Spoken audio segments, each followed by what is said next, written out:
Tonight, we have 6 of those stories.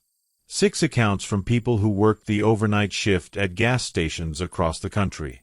People who were awake when the rest of the world was asleep. People who stood behind the counter while the fluorescent lights hummed and the parking lot sat empty, and something happened that changed the way they see the dark forever. Gas stations at 3 in the morning exist in a kind of liminal space that defies easy explanation. The lights are always on. The cameras are always recording. There is always supposed to be someone there. And yet, the stories that come out of those places, the things that overnight workers describe, suggest that being watched and being safe are not the same thing at all. So turn the lights down if you want. Check that your doors are locked. And ask yourself this as we go through tonight's stories. If you work the overnight shift, completely alone, with nothing but a counter between you and whatever walked through that door, how long do you think it would take before you saw something you couldn't explain? Our first story comes from a woman named Dorcas. She's in her early 40s now, but when this happened, she was 23 years old, working the overnight shift at a gas station just outside of Knoxville, Tennessee. It was a rural stretch of highway, the kind where trucks would occasionally rumble past, but cars were rare after midnight. The station was small. 2 pumps outside, a tiny convenience store attached, a single bathroom around the back that customers had to ask for a key to access. Dorcas had worked there for about 8 months by the time the incident occurred, and she was what you'd call seasoned. She'd seen the regulars, the late-night truckers, the occasional person crying quietly in their car before coming in to buy cigarettes. She was not easily rattled. She told her story in a post on an online forum dedicated to overnight workers, and what struck everyone who read it wasn't the dramatic climax of the story. It was the slow, methodical way the wrongness built. The way it crept in, quiet and patient, like something that knew it had all the time in the world. It was a Tuesday night in October, Dorcas wrote. The kind of night where the air already smells like something rotting, not because anything is, just because autumn does that sometimes. I was stocking the refrigerators around 2:30 in the morning, which meant the front of the store was momentarily unattended. I came back out, and there was a woman standing at the counter. Now, Dorcas said she hadn't heard the door open. The door had a bell. It always rang when it opened. She had heard nothing. But there was the woman, standing perfectly still, facing the shelves behind the counter rather than looking out at the store. The woman was wearing a yellow raincoat. It was not raining. It had not rained in Knoxville for over a week. The coat was dry, but it was yellow and bright, almost aggressively so under the fluorescent lights, and the woman's hair was dark and hung straight down past her shoulders in a way that obscured her face entirely. Dorcas said good evening, because that's what you do, and asked if she could help her. The woman didn't respond right away. She stood there, facing the shelves, and then very slowly she turned around. Dorcas said the woman's face was ordinary. Nothing visibly wrong with it. Middle-aged, pale, tired-looking. But the expression on it was what she described as incorrectly calm. The kind of calm that isn't peace. The kind of calm that's what's on the other side of something terrible. The woman looked at Dorcas and said, very quietly, "Has anyone come in tonight?" Dorcas said no, just the usual truckers earlier, nobody in the last couple hours. The woman nodded, slowly, still holding that flat, terrible calm. Then she said, "If a man comes in asking for me, I was never here." And Dorcas said sure, of course, because what else do you say to that? She assumed it was a domestic situation. She assumed someone was hiding from someone. It happened more than people realized, she said. Gas stations in the middle of nowhere were a kind of way station for people trying to disappear. But then the woman said something else. She said, "You should lock the door after I leave." Dorcas told her the store was open 24 hours. She couldn't lock the door. The woman looked at her for a long moment. Then she said, "I know. I'm sorry." And she left. Dorcas watched her go. The woman walked out to the parking lot and kept walking. Not toward a car. Not toward the road. She walked toward the tree line at the far edge of the lot, where the darkness beyond the fluorescent reach was absolute and heavy. She walked until Dorcas couldn't see her anymore. Dorcas stood at the counter. She told herself it was fine. She told herself lots of strange people came in at night. She checked the camera footage later and confirmed what she already knew, that the doorbell had not rung, and yet on the footage you could clearly see the woman appear at the counter without the door ever opening. She had simply been there. About 40 minutes later, a man came in. Dorcas said she knew immediately. Not because he looked like a threat. He was average height, average build, wearing a gray jacket and carrying nothing. But he had the same quality to his face. That same incorrectly calm expression. The one that wasn't peace. He walked to the counter, put both hands flat on it, and looked directly at Dorcas. He said, "Was there a woman in here? Yellow coat?" Dorcas said no. She said it without hesitating, because the woman had asked her to, and because something about this man made every animal instinct she possessed scream at her not to give him anything. The man studied her face for what felt like a very long time. Then he said, "You're lying."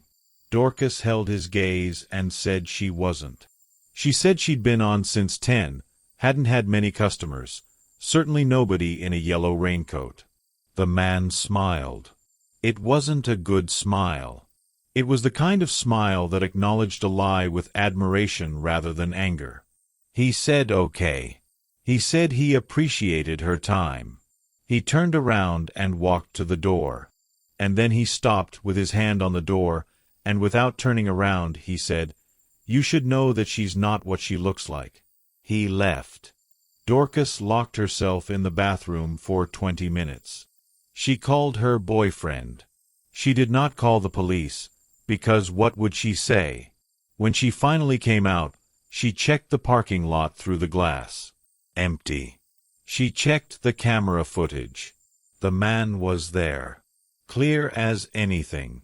But the footage of the woman, the 40-minute window during which she had appeared and spoken and left, showed nothing at the counter. Nothing at all.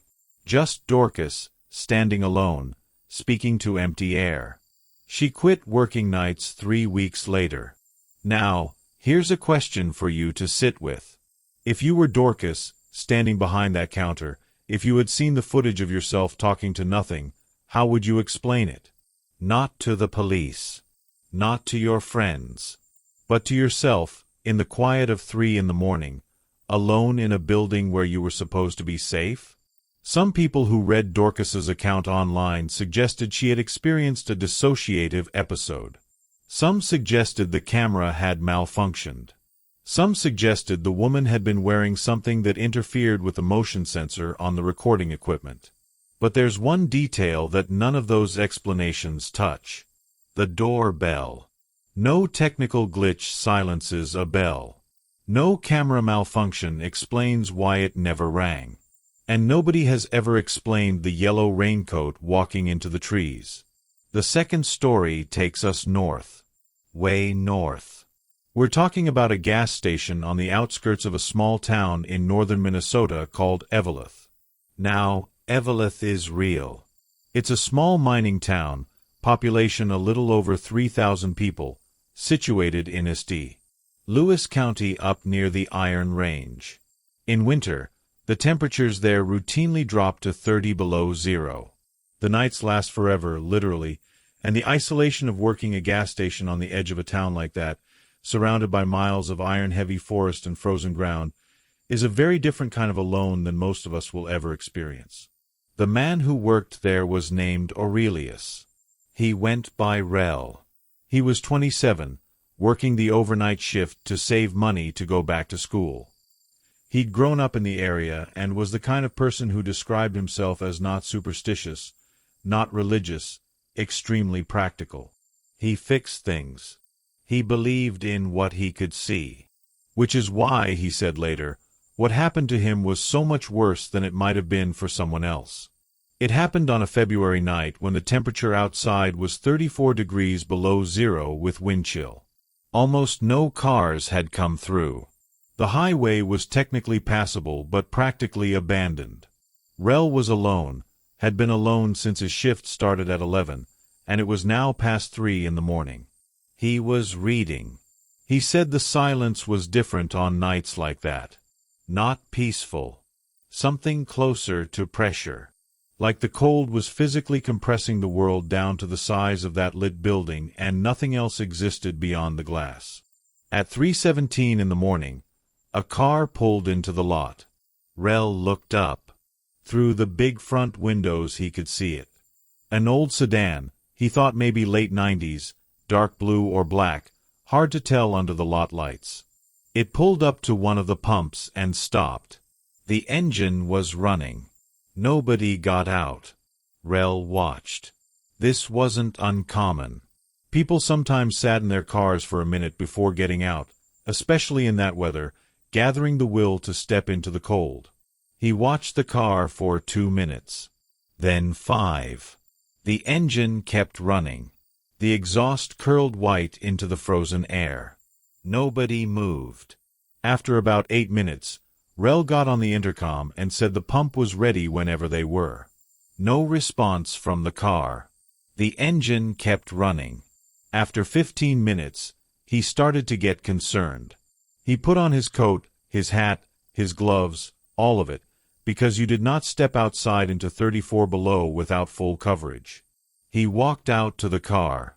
He said the windshield was fogged, which was strange because the car was clearly running and the defrost should have been clearing it.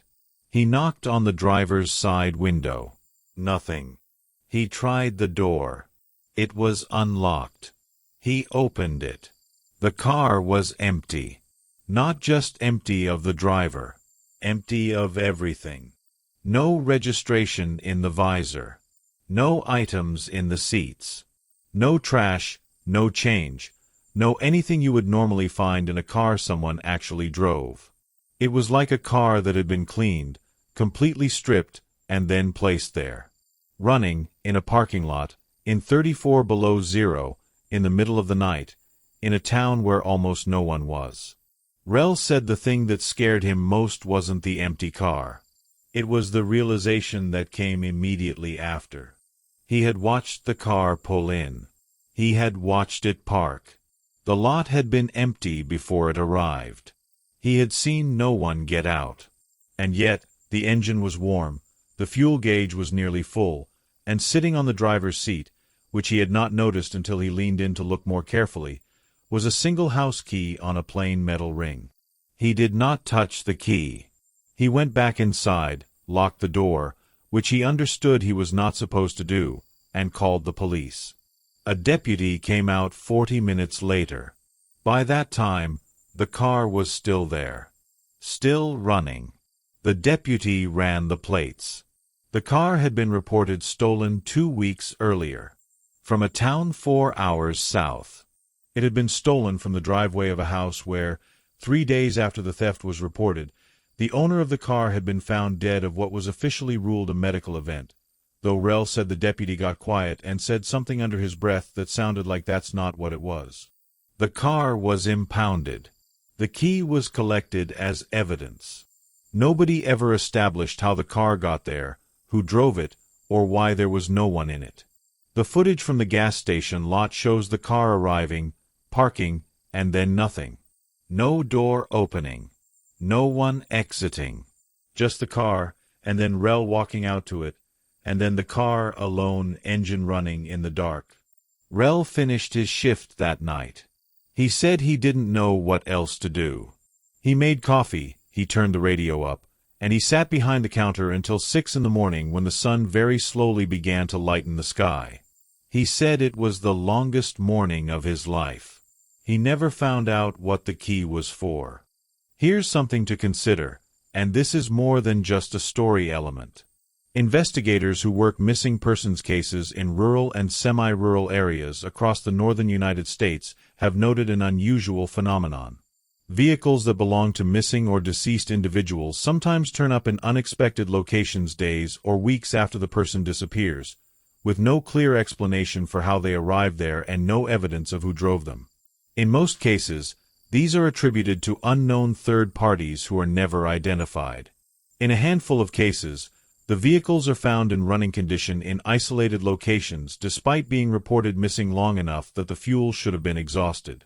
Nobody talks about this very much. But Rel's story is not the only one of its kind. Ask yourself this.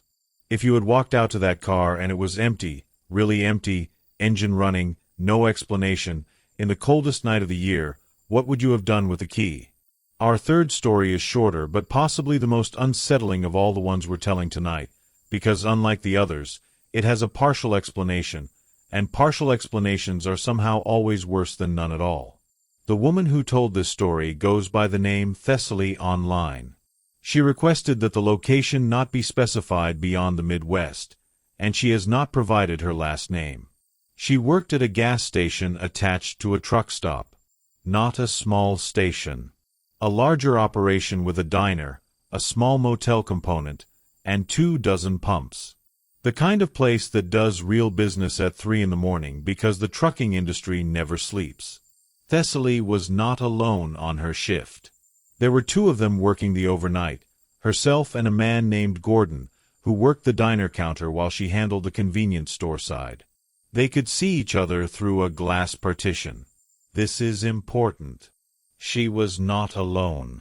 She had a witness. It was midsummer warm, and the lot had been reasonably active until about 2 in the morning. After that, things quieted down. Gordon was cleaning the diner side. Thessaly was doing inventory. The lot outside was lit up in that particular high-contrast way that truck stop lots are, bright at the center and dark at the edges where the trucks parked, big looming shapes that sat silent with their running lights on. At approximately 2:45, Thessaly looked out through the front windows and saw a child standing at the edge of the lot. A small child. She estimated maybe 6 or 7 years old. A girl, she thought, in a pink shirt and what looked like pajama pants. The child was standing absolutely still at the far edge of the lot where the pavement met the dark, not next to a truck, not near any car, not moving toward the building. Just standing there, facing the building. Thessaly immediately went to the glass partition and got Gordon's attention. She pointed. He looked. He saw the same thing. They both agreed.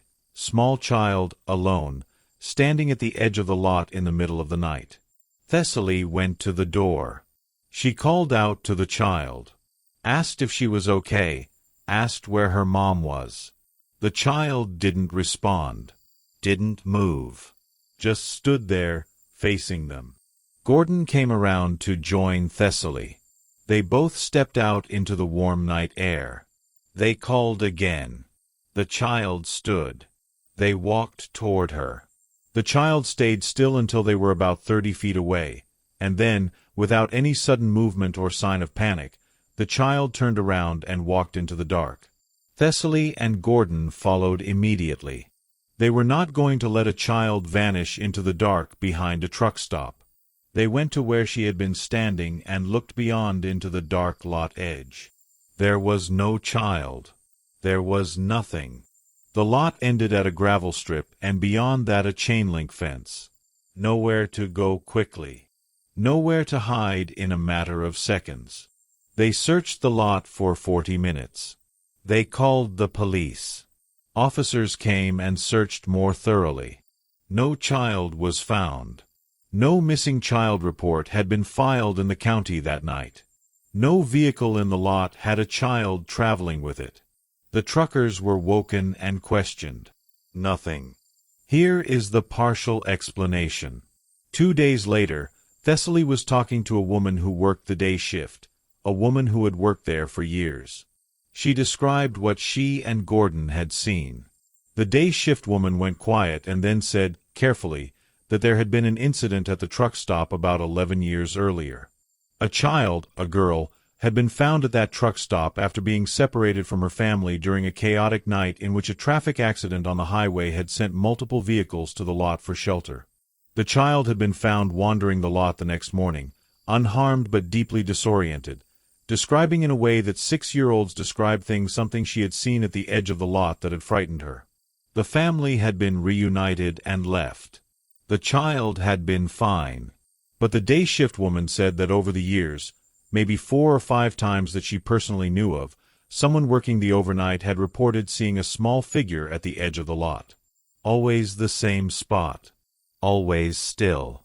Always turning away before anyone could get close. Whether the child Thessaly saw was a real, lost child who escaped detection, or whether it was something else, has never been established. What was established, beyond any doubt, was that 2 adult witnesses saw the same thing at the same time and both pursued it and found nothing. Gordon still works there. Thessaly left within the month. She said it wasn't the sighting itself that made her leave. It was what happened after, in the quiet hours between when they returned inside and when her shift ended. She said she kept looking out at the edge of the lot, at the spot where the child had stood. And every time she looked, she said she wasn't entirely sure the spot was empty. Now let's go somewhere different. Let's go to the desert. The 4th story comes from a man named Oberon. He's in his late 30s, former military, works in construction now. He tells this story the way veterans tell difficult stories, flatly, with precise detail, and with a specific kind of anger that comes from having no rational explanation for a rational man's experience. Here's something to consider, and this is more than just a story element. Investigators who work missing persons cases in rural and semi-rural areas across the northern United States have noted an unusual phenomenon. Vehicles that belong to missing or deceased individuals sometimes turn up in unexpected locations days or weeks after the person disappears, with no clear explanation for how they arrived there and no evidence of who drove them. In most cases, these are attributed to unknown third parties who are never identified. In a handful of cases, the vehicles are found in running condition in isolated locations despite being reported missing long enough that the fuel should have been exhausted. Nobody talks about this very much. But Rel's story is not the only one of its kind. Ask yourself this. If you had walked out to that car and it was empty, really empty, engine running, no explanation, in the coldest night of the year, what would you have done with the key? Our 3rd story is shorter but possibly the most unsettling of all the ones we're telling tonight, because unlike the others, it has a partial explanation, and partial explanations are somehow always worse than none at all. The woman who told this story goes by the name Thessaly online. She requested that the location not be specified beyond the Midwest, and she has not provided her last name. She worked at a gas station attached to a truck stop. Not a small station. A larger operation with a diner, a small motel component, and 24 pumps. The kind of place that does real business at 3 in the morning because the trucking industry never sleeps. Thessaly was not alone on her shift. There were 2 of them working the overnight, herself and a man named Gordon, who worked the diner counter while she handled the convenience store side. They could see each other through a glass partition. This is important. She was not alone. She had a witness. It was midsummer warm, and the lot had been reasonably active until about 2 in the morning. After that, things quieted down. Gordon was cleaning the diner side. Thessaly was doing inventory. The lot outside was lit up in that particular high-contrast way that truck stop lots are, bright at the center and dark at the edges where the trucks parked, big looming shapes that sat silent with their running lights on. At approximately 2:45, Thessaly looked out through the front windows and saw a child standing at the edge of the lot. A small child. She estimated maybe 6 or 7 years old. A girl, she thought, in a pink shirt and what looked like pajama pants. The child was standing absolutely still at the far edge of the lot where the pavement met the dark, not next to a truck, not near any car, not moving toward the building. Just standing there, facing the building. Thessaly immediately went to the glass partition and got Gordon's attention. She pointed. He looked. He saw the same thing. They both agreed. Small child, alone, standing at the edge of the lot in the middle of the night. Thessaly went to the door. She called out to the child. Asked if she was okay. Asked where her mom was. The child didn't respond. Didn't move. Just stood there, facing them. Gordon came around to join Thessaly. They both stepped out into the warm night air. They called again. The child stood. They walked toward her. The child stayed still until they were about 30 feet away, and then, without any sudden movement or sign of panic, the child turned around and walked into the dark. Thessaly and Gordon followed immediately. They were not going to let a child vanish into the dark behind a truck stop. They went to where she had been standing and looked beyond into the dark lot edge. There was no child. There was nothing. The lot ended at a gravel strip, and beyond that a chain-link fence. Nowhere to go quickly. Nowhere to hide in a matter of seconds. They searched the lot for 40 minutes. They called the police. Officers came and searched more thoroughly. No child was found.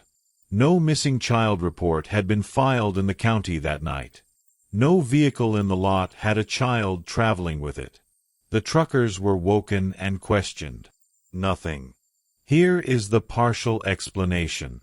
2 days later, Thessaly was talking to a woman who worked the day shift, a woman who had worked there for years. She described what she and Gordon had seen. The day shift woman went quiet and then said, carefully, that there had been an incident at the truck stop about 11 years earlier.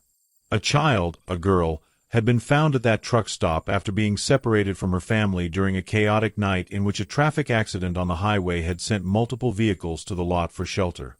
The child had been found wandering the lot the next morning, unharmed but deeply disoriented, describing in a way that 6-year-olds describe things something she had seen at the edge of the lot that had frightened her. The family had been reunited and left. The child had been fine. But the day shift woman said that over the years, maybe 4 or 5 times that she personally knew of, someone working the overnight had reported seeing a small figure at the edge of the lot. Always the same spot. Always still. Always turning away before anyone could get close. Whether the child Thessaly saw was a real, lost child who escaped detection, or whether it was something else, has never been established. What was established, beyond any doubt, was that 2 adult witnesses saw the same thing at the same time and both pursued it and found nothing. Gordon still works there. Thessaly left within the month. She said it wasn't the sighting itself that made her leave. It was what happened after, in the quiet hours between when they returned inside and when her shift ended. She said she kept looking out at the edge of the lot, at the spot where the child had stood. And every time she looked, she said she wasn't entirely sure the spot was empty. Now let's go somewhere different. Let's go to the desert. The 4th story comes from a man named Oberon. He's in his late 30s, former military, works in construction now.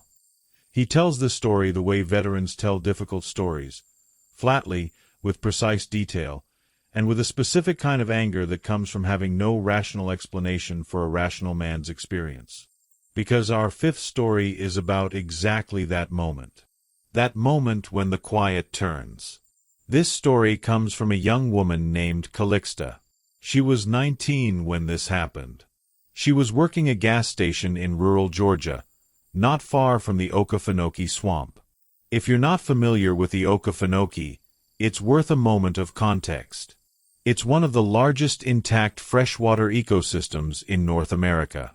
It covers roughly 400,000 acres of blackwater swamps, cypress forests, and peat bogs. It is vast and dark and alive in a way that very few places on Earth still are. The sounds that come out of the Okefenokee at night, the birds, the frogs, the gators moving through dark water, compose a wall of noise that people who've heard it describe as almost hallucinogenic in its intensity. And then sometimes, without warning, it goes quiet. Every local knows about the quiet. The sudden, absolute silence when every creature in the swamp stops making noise at once. It happens when a large predator moves.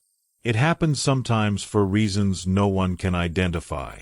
But when the Okefenokee goes quiet, people who grew up near it know that something has changed in the equation. The gas station where Calixta worked was on a 2-lane road about 3 miles from the swamp's edge. It was a small station, old, the kind with a hand-painted sign and a screen door that slapped shut behind you. She worked it with her uncle during the day and alone 3 nights a week, which her mother had misgivings about but which Calixta herself had never worried over. She'd grown up near the swamp. She knew its sounds and its silences. She was not afraid of the dark the way people from cities sometimes are. It was a September night. Warm, humid, the air thick with the smell of vegetation and standing water that defines that part of Georgia. The sounds from the direction of the swamp were a constant background, frogs primarily, layered and complex, the way it always was. Calixta was reading behind the counter, a novel. She remembers which one. She was on page 112 when the swamp went quiet. She put down the book. The silence was immediate and total.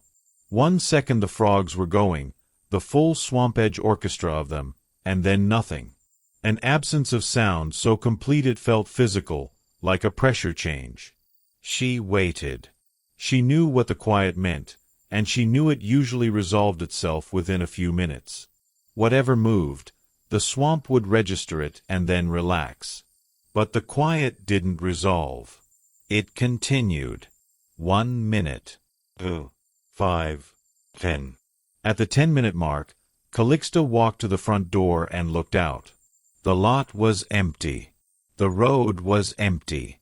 The tree line that marked the edge of the swamp's nearest reach was a dark mass against a dark sky, and it was completely, utterly still. And then she saw the lights. Not car lights. Not the gas station's lights. Something in the trees. Small, flickering lights, orangish, moving, not in a pattern but in a way that suggested something carrying them. Multiple lights. At least 5 or 6.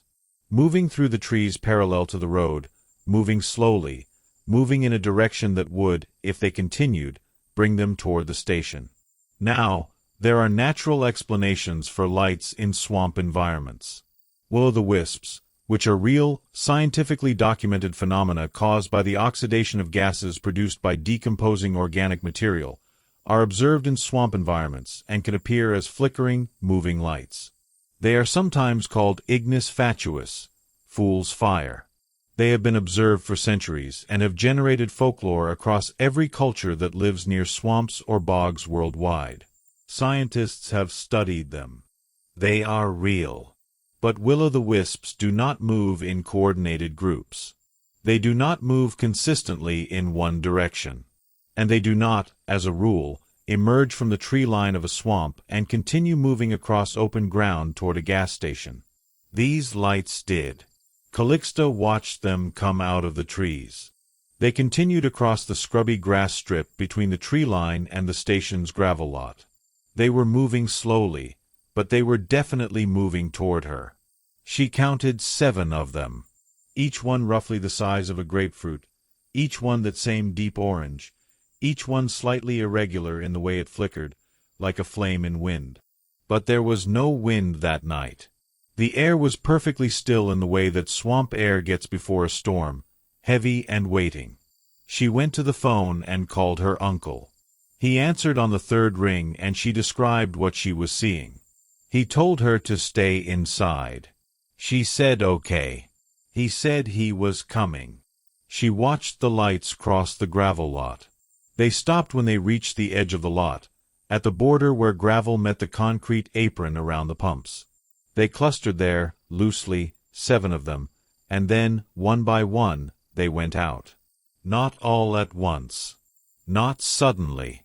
One, and then after a moment another, and then another, until the last one flickered and died and the lot was just the lot again, empty and lit and ordinary. Her uncle arrived 20 minutes later and found nothing in the lot. Nothing at the tree line. Nothing on the grass. But he went very quiet when she described the lights going out one by one, and he told her something his grandmother had told him, that those lights were called haints down there, not the general southern ghost term of haint, but something specific to the swamp edge.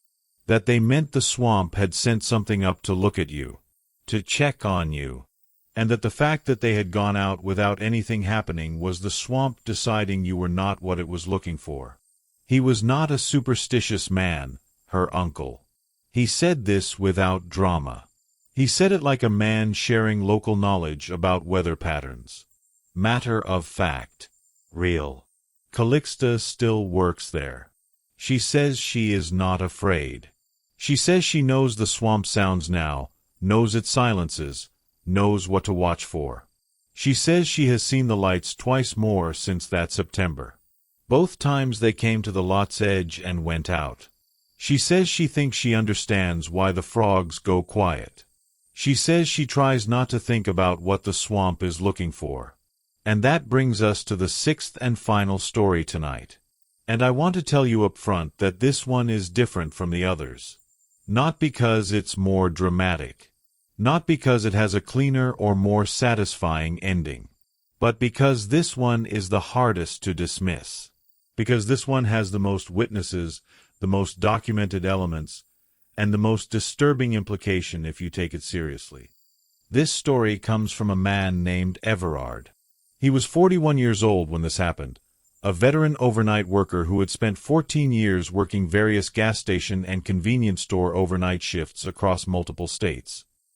He was not new to the strangeness of the small hours.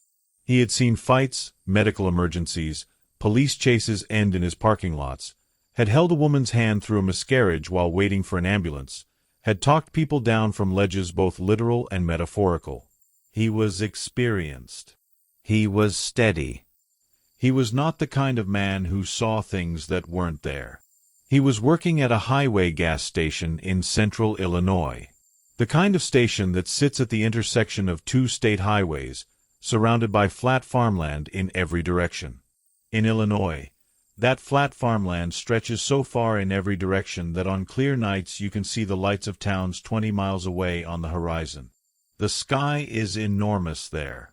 The land is flat and dark, and the sense of exposure, of being completely visible from anywhere, is something that takes adjustment if you're not from the region.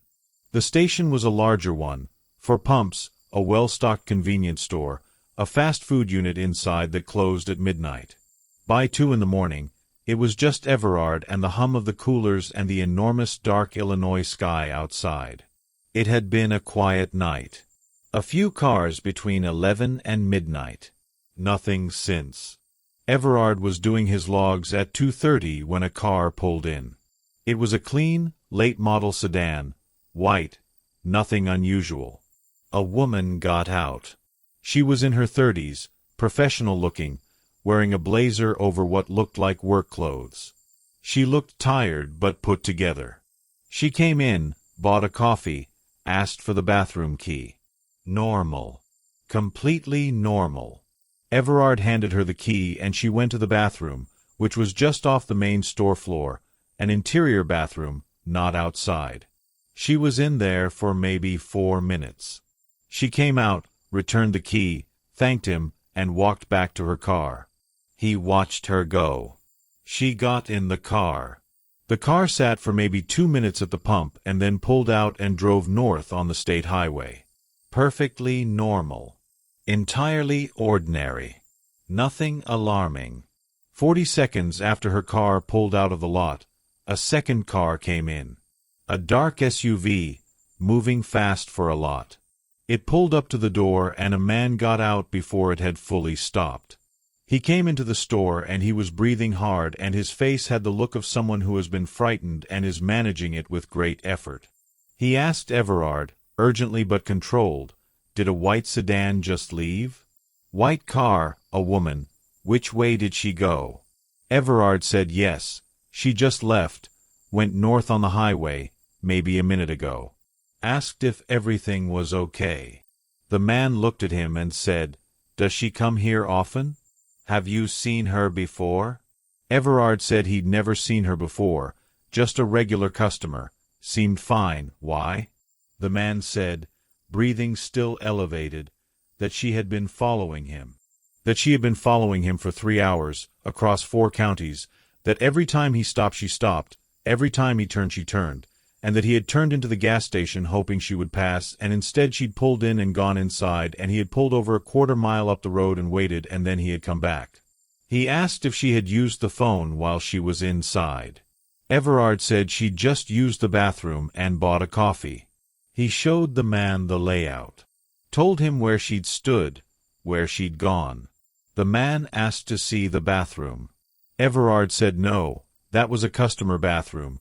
He couldn't let people who weren't using it back there. The man said he understood and thanked him and went back to his SUV. He sat there for a moment and then he came back in and asked if Everard had a piece of paper. Everard gave him one. The man wrote down a phone number and a name and slid it across the counter and said, "If you see that car again, that woman again, please call this number. Please." The name on the paper was a first and last name, and beside it he had written the words "in case," which Everard took to mean "in case I can't be reached. Call this number for someone who can." The man left. Everard stood at the counter with the paper in his hand. He thought about it for a long time. He thought about the woman in the blazer. He thought about how tired she had looked. He thought about how entirely ordinary the transaction had been. He thought about the man in the SUV and his controlled, careful fear. And then he thought about something he hadn't consciously registered at the time, but which now surfaced with sudden clarity. When he had handed the woman the bathroom key, she had taken it and looked at him and said thank you in a way that was normal. And then she had turned toward the bathroom, and then, at the last second, she had turned back. Just briefly. And she had looked at the front windows, the direction the second car had come from. And she had smiled. Just briefly. And it was a very particular kind of smile. A smile that knew something. He had not thought about it at the time. It had been 3-4 seconds. He had filed it under whatever and moved on. But standing there with that piece of paper in his hand, he thought about it again. He thought about the smile. He thought about the timing.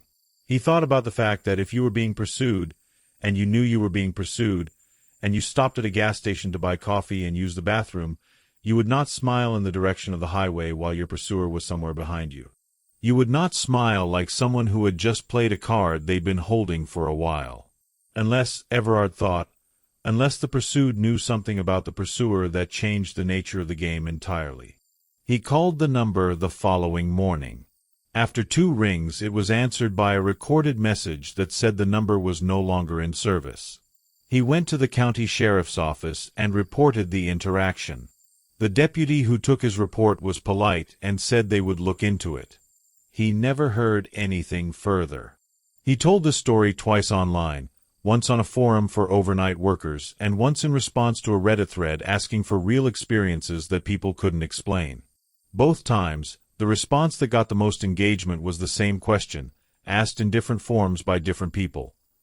Was she the one being followed, or was she the one following?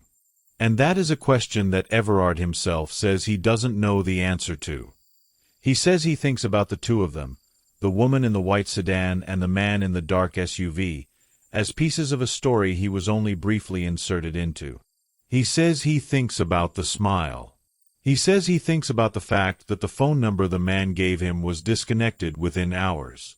He says he thinks about what the man meant by "in case."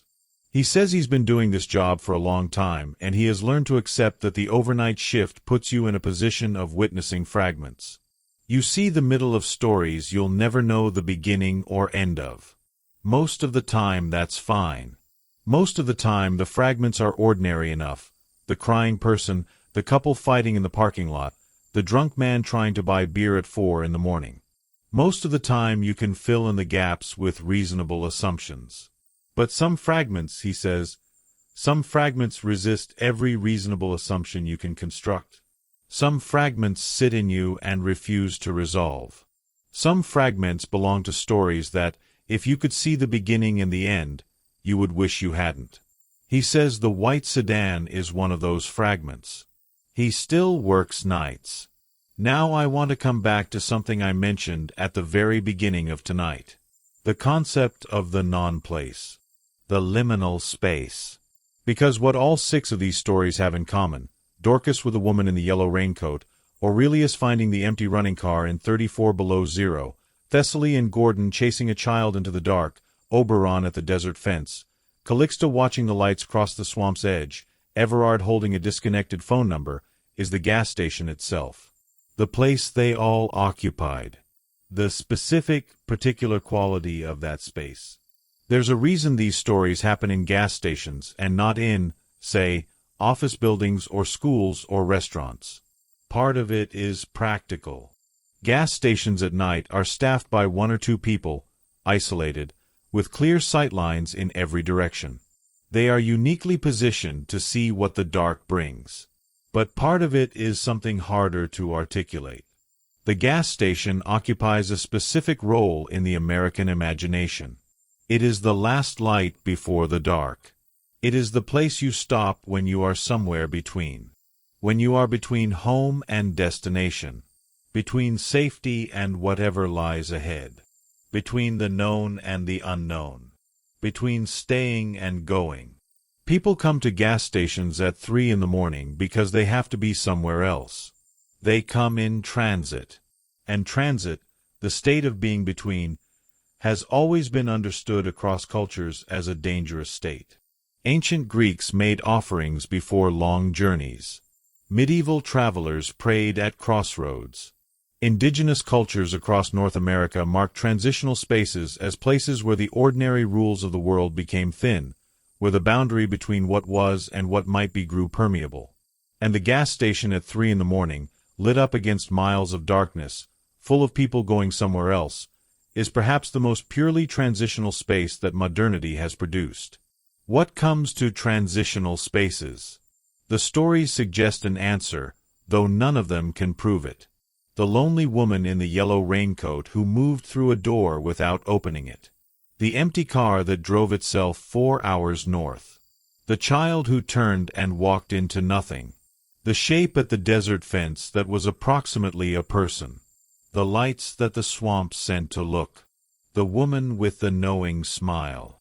Things in between. Things that belong neither here nor there. Things that use the same portals that the rest of us use, the late-night exits and entrances, the fluorescent-lit pauses between one place and another, and move through them with purposes that we are not equipped to understand. Or that's one theory. It is only a theory. A way of making a frame for something that resists framing. Here's another theory, simpler and possibly scarier in its own way. What if there's nothing supernatural about any of it? What if the gas station at 3 in the morning simply reveals what is always present, always moving, always operating just outside our usual awareness? What if the isolation, the quiet, the specific alertness that comes from being the only person awake in a sleeping world simply makes certain people able to see what is always there? What if Dorcas and Aurelius and Thessaly and Calixta and Oberon and Everard were not visited by anything? What if they simply, for the first time, saw what was always passing through? That possibility, the idea that the strangeness is not the exception but the rule, is perhaps the most unsettling of all. Because if that's true, then the question is not what these 6 people saw. The question is what the rest of us are missing. Every night. As we sleep. As we move through our lit rooms and our comfortable beds and our certainties about what the world is and how it works, something, perhaps many things, continues to move through the dark spaces between. Through the parking lots and the empty roads and the fence lines and the swamp edges and the highways that cut through the desert. Through all the transitional spaces that we pass through and forget. Through all the places where the light is not quite enough and the dark is very, very patient. The overnight workers see it. Not all of them. Not every night. But some of them, in some moments, when the shift gets long enough and the quiet gets deep enough and the space between 1 hour and the next opens up just enough. They see it. And most of them, when they describe it, agree on one thing. One consistent element across wildly different stories in wildly different places. And it's not the strangeness of what they see. It's not the fear. It's not the fact of the impossible. It's the feeling that whatever they're seeing is not surprised by them. That whatever comes to the gas station at 3 in the morning, whatever stands at the fence or walks into the trees or crosses the lot in the dark or carries a key to a door no one can find, is not startled to see them, is not caught off guard, is not disrupted by their presence. It knew someone would be watching. It came anyway. Think about that the next time you pull into a gas station late at night. Think about the person behind the counter. Think about what they might have seen on the shifts before yours. Think about what happens after your taillights disappear down the road and they're alone again and the parking lot goes still. Think about what might be next. Because the light stays on all night. And something out there knows it. Sleep well. And if you're ever driving late, if you're ever between places, if you ever find yourself under the fluorescent lights of a gas station at 2 or 3 in the morning, making eye contact with the person behind the counter, do them a favor. Don't be the last customer of the night. And don't walk into the dark without looking back. Because somewhere right now, a gas station sits at the edge of a road where the world gets thin. And someone is standing behind the counter. And the parking lot is empty. And the cameras are recording. And the light buzzes. And the night is very long. And something is about to pull in. And the person behind the counter is about to look up. We'll be back with more stories. But for now, sit with these ones. Sit with the question I asked at the beginning. The last time you were at a gas station late at night. The person behind the counter. The nod you exchanged. What did they see when you left? What came after you? What was already there, in the dark of the parking lot, watching you get back in your car and drive away, safe and warm and completely unaware? We may never know. But they do. They always do.